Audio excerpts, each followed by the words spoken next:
Welcome back to Born for This Stories, where we speak the truths no one told us, so you don't have to carry this alone.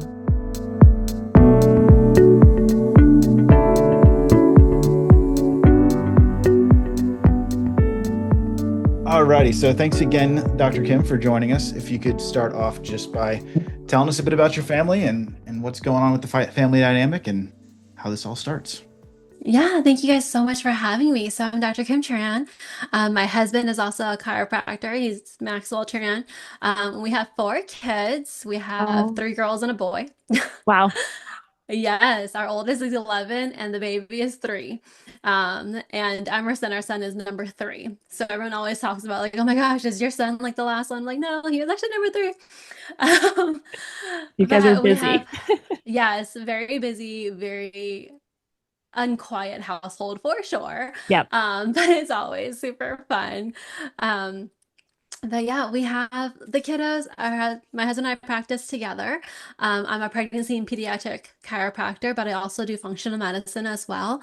And I love diving deep into gut health and the pediatric eczema world. Love that. I'm like super excited to get into that later after we hear about your Yeah, story, because I know that is like part of how you can also help some of our listeners as well. So I'm yeah. excited to have you dive into all that information. Why don't we just take it back? Like, what happened? Like, take us back to when you first realized like Emerson's eczema was there, and let's walk through that journey. Yeah, so Emerson had eczema at 3 months old, right? When he was born, we had like this beautiful, like picture perfect home birth. His pregnancy was great Mhm. compared to the two girls. We had a picture perfect home birth, right? And everything was like beautiful. And then at a month old, he developed cradle cap. Like all the babies have like cradle cap, Mhm. but his cradle cap, seborrheic dermatitis, came down to his face. Wow. And so his entire face was covered. And thankfully, we were able to clear that within like 2 weeks. I was like, whew, okay, never dealt with that before, and we've never had anything on our kids' faces. We thought we were good. No more seborrheic dermatitis. And then when he was 3 months old, he developed eczema. And that started on his face. And then he had like a few spots like on his wrists and on his shins, but his face was the worst. And it Mm, just progressively got worse and worse and worse. And being like this natural holistic provider, I was like, no, we can't do anything conventional medication for this, right? Like we yeah. had this beautiful home birth. We're super crunchy. I did all the Yeah. things. And then you have this child that nothing's working. Yeah. And so my husband was like, dude, we're not getting any sleep. He's suffering. We're not doing good. We have to do something. Hmm. And so it was during COVID. It was during 2020, which is even harder. Yeah. It was kind of like a blessing and a curse during that time because I got to be home with him because he just needed me to take care of him, right? I took that as a sign to slow down, just take care of our son. All right, we're good.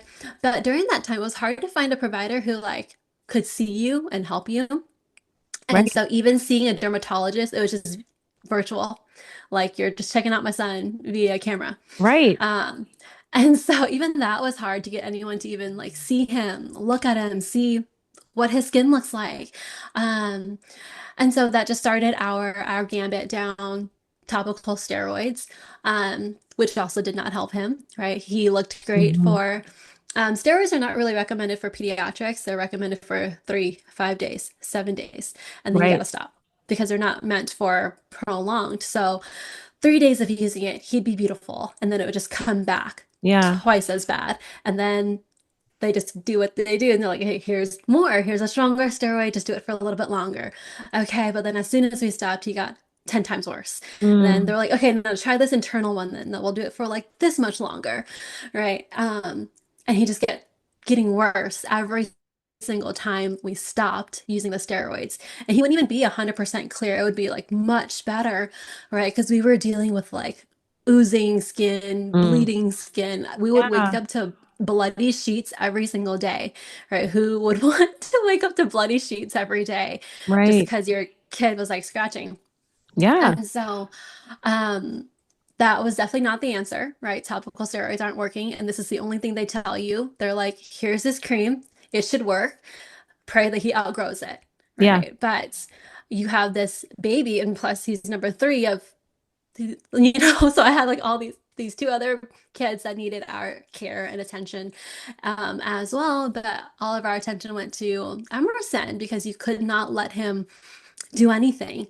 Our nights were literally, I would just hold him to sleep Oh, because if we didn't, he would just rub his skin raw on sure. anything, Sure. on us, on a pillowcase. We couldn't leave him alone because if he was in his bassinet, he would just inch his way up. No matter how well he was wrapped, he would inch his way up to like the mesh and just rub his skin raw on the mesh. Oh, Um, if I did not hold him perfectly, he would just like roll or angle and like rub his face dry on the yeah. headboard, you know? And so it was horrible. But nothing was helping. And so we hit a breaking point, and I was like, who else can we call for help here? Like, Right. Right. who else can we call for healthcare? Because we've saw multiple dermatologists. We had his pediatrician, right? And they're just Hmm. like, well, this is all we know. Like this Yeah. is it. Here's the cream. Here's Yeah. different ones. And Here's an oil. Here's an you're internal. in a big town, right? Like you're in Houston? Yeah, we're in Yeah. Houston. Yeah, and that was it. Oh. Um, and so thankfully I'm a provider, right? Hmm. Like, Yeah. so I just reached out to colleagues. I was like, that was in the functional medicine space. Was like, "Hey, what can we, because I didn't even know we could do anything for a baby, right? Yeah. Like, what can we do for a baby? And so my colleagues was like, you can totally test him, test his poop, test his genetics, test, like do these things that were non-invasive because I was Hmm. scared of that too. Like, Yeah. I didn't want to do anything super invasive. And so that was our journey going down functional medicine route, like testing his poop, fixing him internally, having someone explain to me that eczema is not about the skin, Yeah. right? Eczema is an immune system reaction. So what's going on with his immune system? Let's check that. Have we checked that yet? And like just going down that rabbit hole of doing all the testing and healing him from the inside out and looking at triggers and food because I was breastfeeding at the time too Yeah. and doing like eliminations and all the things, all the things. Um, but he was finally cleared at 18 months. Right. So like going down this route of Hmm. healing from the inside out, removing triggers, turning our house upside down because we were pretty clean before. But we just took it like an extra level for Emerson, Sure. like air purifiers everywhere, looking into our HVAC system, checking our house for mold, Hmm. all the things to help this guy. Yeah. You're doing But everything right. When you did all those tests, was there anything that was out of line that was quite possibly something that tipped you off to where to look or how to fix this? Or was it just, I mean, anything that just stuck out, I guess? yeah, well, his gut health for sure. Well, babies don't get mature microbiomes till 3 to 4 years of age, right? And a lot of that time, they're seeded from environment, mom, dad, family. Mhm. And so his gut health was just, he had a lot of what's called opportunistic bacteria. Just like, how could this baby have so much poor bacteria and not even Right. enough good guys, not even enough good bacteria?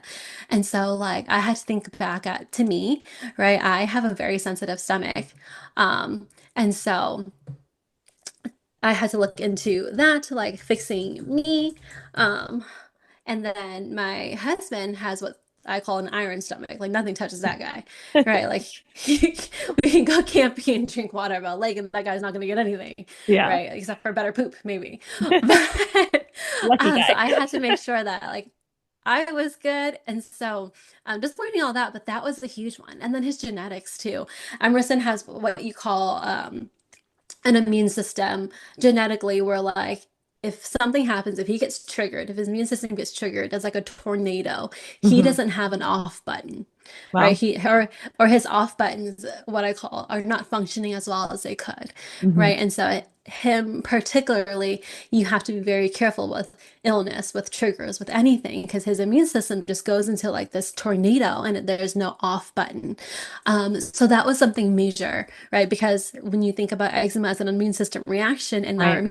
and his immune system doesn't have this off button, right? Like how do we regulate that? How do we Yeah. stop that? And so just getting into like hugely nervous system regulation for him. Luckily, he has two chiros for Yeah. parents and two. So I didn't think about, what we did, truly nervous system health, until I was adjusting this kid every day. Right? Yeah. Like Yeah. every single day. And then when he was sick or in a bad flare, like adjusting every single hour and seeing how like powerful that is to be Yeah. a tool, like a healing tool. But Yeah. those are major things that I saw from his testing, like his gut health, how much of it came from me, and then testing myself to see Yes. where I was at for future kids, right?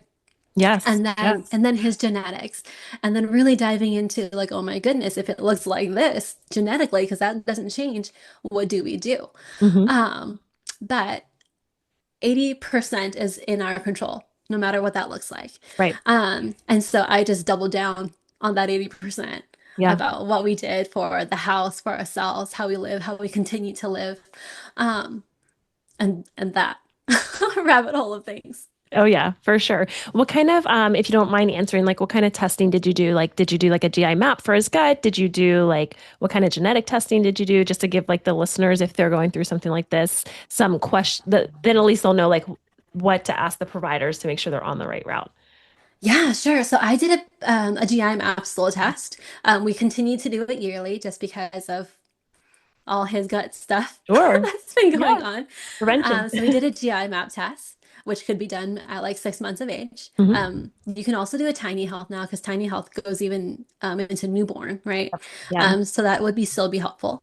And then we did the genetic testing by Fagron Genomics. We did their developmental panel, which is just a cheek swab. So like literally just getting tissue from inside the cheek. We did the Nice. developmental panel. We did the vitamin and nutrient panel.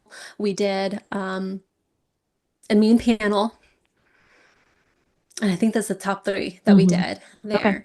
And then we also did hair testing because I Hmm. really wanted to do what we could without being invasive. Sure. So we also did hair testing for him, like a HTM, like a hair tissue mineral analysis Okay. Yeah. for him. And it's not, I would say it's not as accurate for like babies, but he had Elvis hair. So Yeah. I was gonna do whatever we could, like My whatever next we question was going can. to be like, he must have had a good amount of hair because I've done one of those tests before and I was like, oh, that's Yeah. not going to be that much hair. And I just keep cutting and weighing. I'm like, this feels like a lot of hair. I know. You never know how much an ounce is or how bad an Yes, ounce is until you cut hair. But luckily, the guy had Elvis hair. love it. Um, and so we were able to do hair testing for him too. So those are like the top three things that we did for him as a baby. And then when he turned 13 months old, we did the P88 food antigen test, which is like a finger prick to test 88 different food allergies and sensitivities, Mhm. which was very helpful too. But we didn't get to do that until he was already one Yeah, because it's yeah. more accurate at one. And so we did that too. And then we found out even more things. So, like, he got cleared around 18 months. By like age 12 months, after doing all the things, he was finally showing signs of being better. And then we finally changed our mattress because we went to, um, in the middle of all this, it was my birthday, and I was like, we need a break. Sure. And my friends were like, let's go to the beach. I was like, done. Let's go to the beach. Um, Within 24 hours, Emerson's skin like healed, like being on the beach. And then after 48 hours, even our friends were like, well, what is happening? You can see like actual skin because this Hmm. kid had, you can see nothing. It was just like red, right? Red, Oh, yeah. rashy, really bad. And after 48 hours of being at the beach, you could see like his skin was healing. He wasn't oozing. Like you could see flesh, like you can see his skin. I was like, okay, oh my gosh, sorry, husband. I think we're gonna live here. Like, Yeah, I think yeah. I'm just gonna Moving. move to the beach. Like, what is happening? Because it couldn't have been the environment, like the house, right? Because it's just a beach house that we were staying in where you for sure know it's not the best. It Right, wasn't clean stuff in right. there.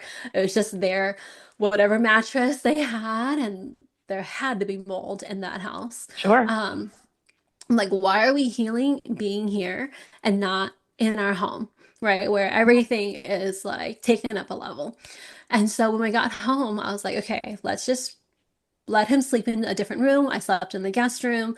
I tried to recreate the beach air, like putting minerals and salt and stuff in his diffuser and humidifier, trying to recreate the beach or something for this guy. And he actually did better being in Wow. the guest room. And then it was close to Christmas, and so we had guests, and I had to go back into my room, and immediately he flared. Well, Oh my as soon as we gosh. got home from the beach, he flared Yeah, for immediately. I was sure. like, okay, so it is something in this house, Yeah. and what is it? Yeah. Um, and when we started our eczema journey, someone had mentioned the mattress, and I Yeah. was like, could not be. So that was like in the back of my brain because our mattress was clean, organic, Yeah. non-toxic. No way. Right. But like throughout this experience, we went out of town, came back home. He flared immediately, went to the guest room. He did a little bit better. Not as great as he was at the beach, but a little bit better, right? And then we went back into our bedroom because we had guests and he flared even worse again. I was like, okay, so it is something in our bedroom. And then we went out of town again because my friend got married and we were in a hotel and he got better again. It's like, okay, it is our house. Yeah. Something is still flaring him for sure. And then we changed our mattress, and that got him to like 90%. Like, as soon as we switched our mattress to like a cheapo spring mattress, Yeah. he did better. I was like, okay, so what is it in our mattress that was flaring him? And it turned Yeah. out to be the memory foam. I learned that there is no such thing as a non-toxic memory foam. I didn't know that back then. You just trusted brands and you just trusted like their labels, Yeah. right? But now researching more, like there's no such thing as a non-toxic memory foam or a clean memory foam. And so it was the memory foam that was flaring him in bed. And here we are keeping him in bed with us because we couldn't leave him on his own. Yeah. But as soon as we changed that mattress, he cleared 90%, like That's amazing. night and day. If you see pictures within just like a 2 month time frame of him, his he looked like a whole new baby come Christmas time because Right. he was a pretty big baby. He was a chunky baby, but he was swollen. He was Yeah. just swollen. Yeah. Um, and as soon as we changed the mattress, like his face slimmed, you can see inflammation leave his body. He looked like a whole new baby from Thanksgiving to Christmas, Wow. like whole new baby. And then we did the food allergy testing for him, and he had all these food allergies, and a Sure. lot of it was in products that we used, right? He was really allergic to coconut, and coconut oil was in a lot of the stuff we used on him topically. As soon as we took that out, we healed 100%. Oh, I love that. Yeah, Love and it that. never came back. So Yeah. his eczema has never come back. We still do, we're working towards food freedom now.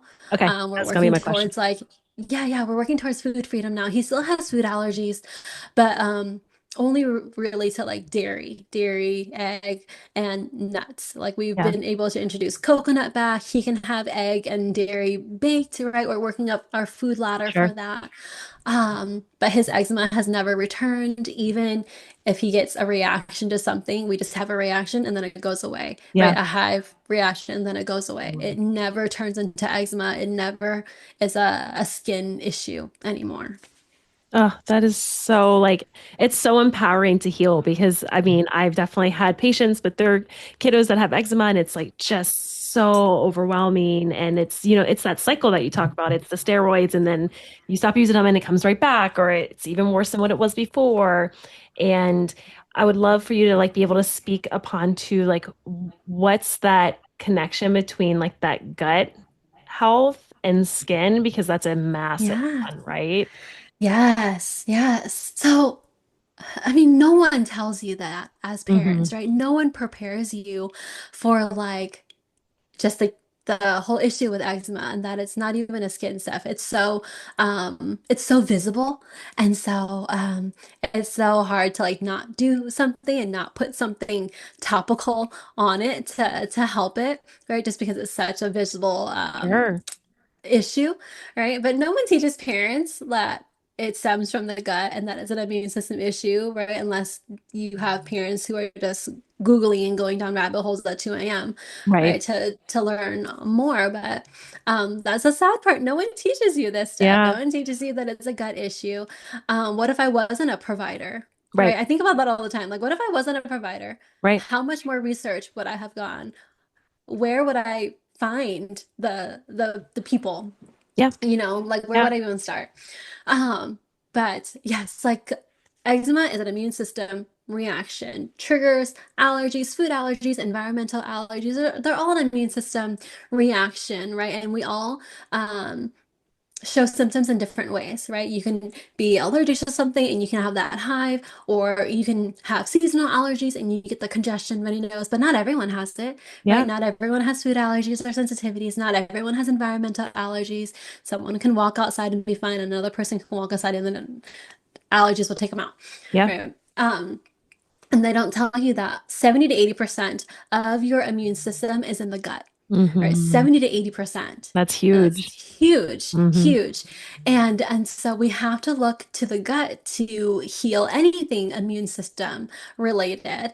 And eczema, unfortunately, is just an immune system reaction that shows on the skin, right? And so your gut skin axis is also huge. Just like we have like a gut brain axis, we have a gut Yeah. skin axis, right? Our body detoxes so much, and a lot of that shows up on the skin, right? Hives show up on the skin. Hmm. Um, and that's also a gut something too. When we have poor gut health, our body doesn't make something called diamine oxidase enough. Diamine oxidase is in the gut and it helps break down histamine. When we have poor gut health and we don't make enough diamine oxidase, we don't break down histamine very Yeah. well. And so here we are with more itching, more skin.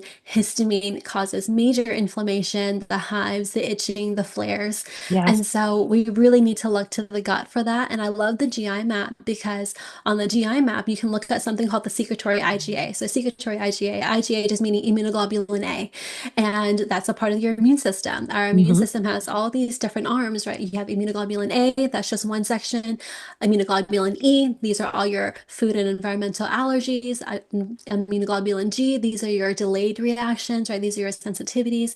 And so when IgA, which is the biggest one in the gut, 70-80% in here, if it is down, right, IgEs and IgGs increase to help Hmm. it. Your immune system has no discrimination, right? Right. Like if this guy's down, the other two guys are just going to like increase to help it. But what that increase looks like is more environmental and food allergies or sensitivities or delayed reactions. And then now you even have something called non-IgE mediated reactions where you just react, but it doesn't even show up on any testing. Yeah. Yeah. Um, and so the huge part of all that is the gut. 70-80% of our immune system is there. So we have to do gut testing to really see what's going on there and see where even the level is at. So if it's low, this is what your other parts of the immune system is going to look like. And if it's super high, well, this is why we're flaring a lot because our body is like on high alert Yeah. already because this is what the immune system looks like. And so a lot of that will show there, but it also comes down to like poop Yep. too, right? A lot of these kids that have the gut issues, we're not pooping very Yes. well, right? We're Yep. not having the great bowel movements, and we need bowel movements to eliminate. And when we're not eliminating and poop just sits there and it ferments, it just releases more toxins and waste and recirculates back into the bloodstream. And where does that show? It shows into the skin Yeah. for a lot of the eczema kiddos. And if it doesn't show up on the skin, it's going to show up as behavior. It's going to show up as poor sleep. It's going to show up as headaches, aches and pains, anything else, Right. right?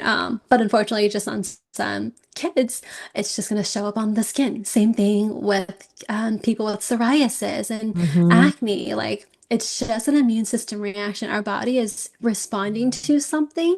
And so, I don't really like the word like root cause too, because there could be a ton of root causes for everything. Like we can't just look to the gut, we got to look to environment too. We got to look at all of these other things that play onto each other.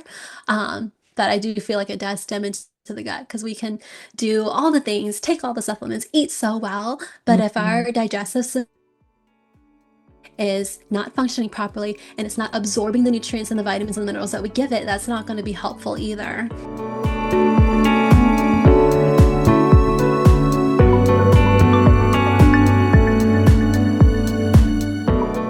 We're going to take a pause on this episode at this point and circle back to Dr. Tran's story next week for part 2. We hope you've enjoyed this first part of this incredible story, and we know you're going to want to hear the amazing conclusion when we are back next week.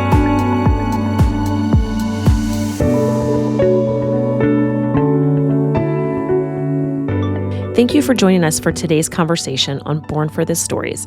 If this episode resonated with you, we'd love for you to take one simple step. Share it with a friend, another parent, or a caregiver who might need to know they are not alone in this journey. Make sure you are subscribed so you will never miss an episode. We release new stories every Monday. And if you're looking for more connection, resources, or ways to share your own story, come join us on Instagram at Born for This Stories, or visit our website at bornthisstories.com. Remember, whatever part of the journey you're in, the waiting room, the recovery, or the in-between, you do not have to carry it alone. We see you, we stand with you, and never forget, you were born for this.